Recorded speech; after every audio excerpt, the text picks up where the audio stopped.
Hadouken! You are building a nice little collection of high percentage submission moves attacking this arm and side mount.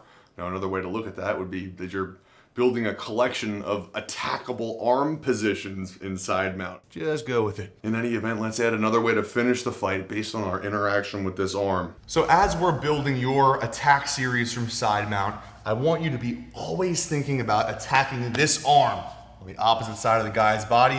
We have a few ways to do that so far. If we end up with Dan's shoulder cup side mount, we have easy Americanas. If the guy's forearm is kind of sitting right here, of course, we have Americanas. If the guy's arm is wrapped around, we have the cross-side arm bar. Conversely, if his arm is wrapped around, we can pull him up on his side, potentially step around and start working for Kimuras in the back. Now, if the guy is pushing his elbow into your neck, and you can easily pass your head to this side of his arm, you have the head and arm choke, which is essentially going to be a choke where Dan's shoulder is cutting off this carotid artery and my shoulder is cutting off the other carotid artery. So I'm here, I'm trying to hold a tight side and Dan's driving his elbow into my neck. I just want to pass that. Okay, so that movement right there is important. I'm going to smack this good and hard, and I'm going to try to drive my head down and up towards the back of the top of his tricep. So, okay, here you can start to see what's going to be applying this choke. You can see that it's Dan's shoulder that's going to push into his neck on the left side and kind of a combination of my bicep and shoulder on the other side. Now the whole point here is that he can no longer get his arm back. So if Dan starts trying to reach back here to get his arm back, I'm just going to compress and make sure he does not get that no matter what. This is mine. Now from here, I grab a gable grip. So this is nice and tight. I'm going to pop up to a knee on belly position. Now from here, I actually, look, we know that there's ways you can very gracefully, knee on belly into mount. You can knee on belly to opposite side, knee on belly with these little windshield wiper actions. I'm going to launch myself to clear these legs and then land on the opposite side of his body. And I end up with my knees. One knee is here, the other knee is kind of facing Dan here. Now Dan has a ridiculous ending to this head and arm choke that is super tight, but I'll show you the traditional way first. You end up here with this gable grip, his tricep and arm is trapped. I'm gonna go hand to my bicep here. I'm gonna reach up and I'm gonna grab the back of my head. Now from here, I actually base out, sprawl out, throw my hips down. I'm gonna squeeze my elbows together and I'm going to pull my shoulder blades back. So it's this squeezing. You can see how that obviously lessens the space between my arms here, and then I'm gonna pull that back. So all the space where his head and neck and shoulder all is, that space gets real small real fast. I'm here, hips, then you get the tap. Okay, shoulder blades pulling back. Now one of the reasons why you throw your hips down is that kind of fundamentally brings this up. It actually picks his head up into his own shoulder and into my shoulder a little bit more. So this, little extra detail there. Here, hips down, and I'm also doing like a good morning. Like if I was to be like that whole action is kind of happening. Lower back flex. Is that a good morning? That'd be a hyperextension.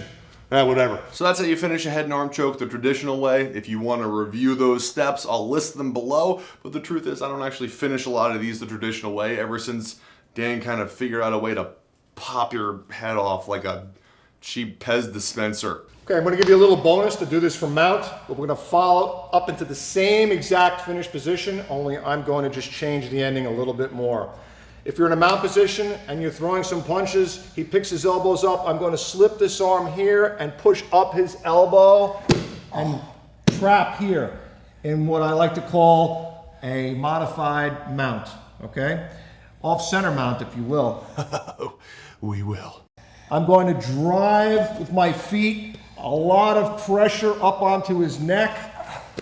This cross leg is going to start moving up under his armpit. Okay? Now this is very raw nerve under here. Damn. We're not meant to be protected for shots under here like this. That's why our arm is here. What the hell?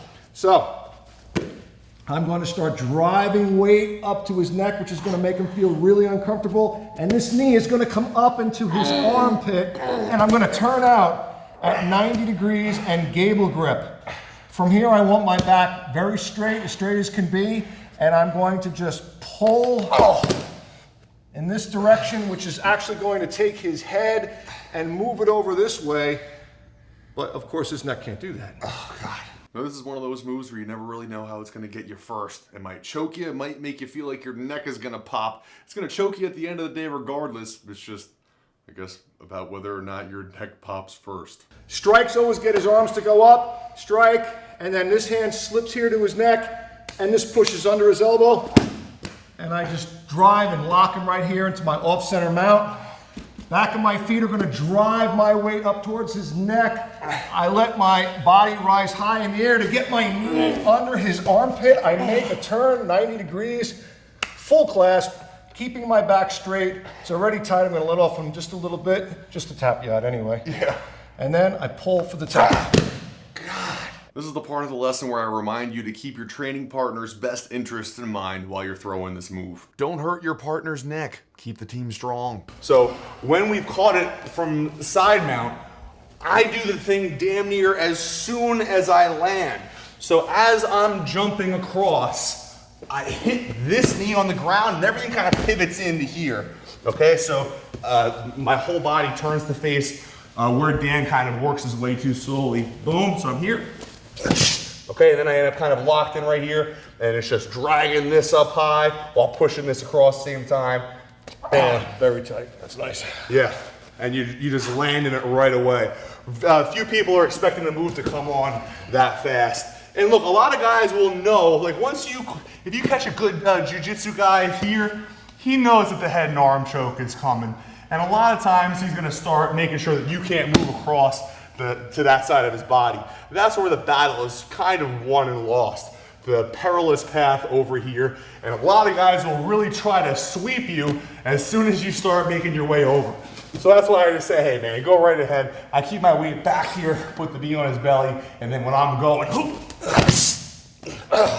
instantaneous. God, it's tight. Instantaneous.